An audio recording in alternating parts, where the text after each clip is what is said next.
Good afternoon, my YouTube familia. I've been away for some time. I think, if I'm not mistaken, 2 months or so. That's the last time I've recorded something.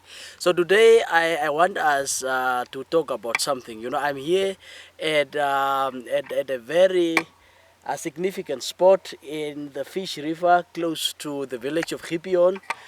So that's the Fish River, the longest river in Namibia, inland river, I must say. And it runs from the Hardap Dam through to the Negerdal Dam in the Karas region. So this is where I am. Today I want to talk to you about the importance of indigenous and native languages. And this is a question that I often get from, students and from the public in general with regard to our languages. Is there a place for our languages in our society, or do we have a Eurocentric kind of an approach whereby our languages do not matter? So just to give you a little bit of a background, if you look at Namibia as a whole, Namibia is a multilingual country with multiplicity of languages. And talking about that, you need to understand that we have got a monolingual language policy. That is to say, it's a language policy where a colonial language, which is English, is the official language. And our languages are recognized nationally, but they are not official. All of them are not official. So we only have got one official language, which is English. And often there's this misconception, especially from the native groups, indigenous people, that our languages do not have a role to play. But let me tell you and warn you about something today. If you look at the setup and who we are, language is part of culture. It's our cultural identity. And the moment we lose out on our languages, then we are losing out on our cultural identity. And that's something that we have been gambling with. Over the years, we have been pretending as if our languages are not important. But that's the biggest mistake we are making. If you look at the European approach, whereby you'd realize that if you go to Germany, then the language there that you would hear is German. And you go to France, you will hear French. You go to Denmark, you would hear Danish. You go to, wherever you go, you would realize that they have got their languages and they're extremely proud of their languages. But when it comes to the African situation, because of the multiplicity of languages, I wouldn't lie to you that it's complex. It's not easy, but I think it's high time that we advocate for multilingual language policies, whereby we should be free to use any language wherever, whenever. So that's the issue. So let me touch on something as well.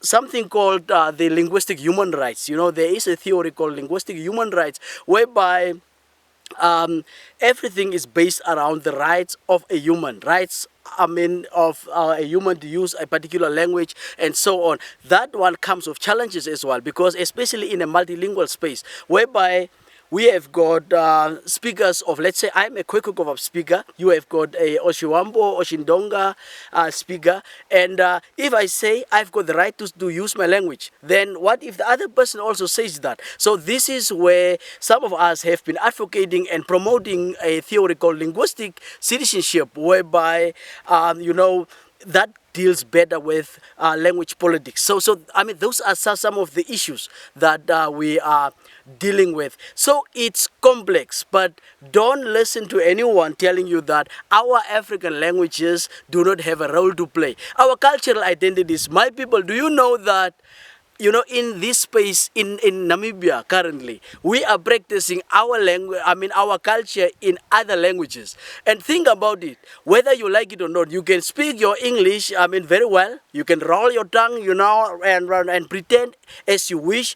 But the fact is, English belongs to the British and the Americans and whoever, but it's not ours, And, recently I encountered something whereby, it was in a taxi in Windhoek, where an elderly woman was speaking English to the granddaughter. You know, she picked up the granddaughter at the crash, and then they were just speaking in English. And then I was like, but this one appears to be a Nama person, but I mean using English. What for? What for? Let me tell you one thing. You know, your kids can be multilingual, and that's the fortunate part that I have with my kids. Let me introduce one to you, by the way. I mean, Lucial, please come around, so that I mean you just get focused. I mean, please greet So my hi viewers. guys, I am the second daughter of my father, And, Lucial Friedrichs. yes, and then The how many twin sister. languages do you speak? I speak three: Okay, English, Afrikaans, and Khoekhoe-Linguist. Please say something in those languages, please. So I'm speaking English right now. So in Afrikaans, I'm gonna say "Ugandet Mikala," and in Khoekhoe-Linguist, I will say "Tikagedok Kang Salut Kamadisa." So Oh, yeah, guys. all right, well done. So yeah, so that's basically what I'm trying to say. You don't have to. I mean, there is no need for you to only use one language. And then there is this, I mean, view that, I mean, a school of thought that if you don't know English very well, then you are stupid, you are dumb. That's a misconception, because I mean you don't need English to be smart. And by the way, I've seen good English speakers who are extremely dumb. By the way, I mean that's what actually transpired in the past. Whereby I mean they are very good, eloquent in English, but the fact is, you know, there's nothing coming out of, I mean, whenever, I mean, nothing making sense when they utter. So that's the view we need to move away from. Language shouldn't define you. Your English shouldn't define, I mean, whether you are smart or not. And because you don't know English shouldn't mean that you are dumb. So we should walk away from that. Move away from that as a society. Let's be careful. We are losing out on our cultural identity. We are practicing, you know, our cultures in languages that are not ours, and so we are losing out on things. So let's move away from that. So you know, so many of you didn't subscribe, I mean, to my channel, so please do that.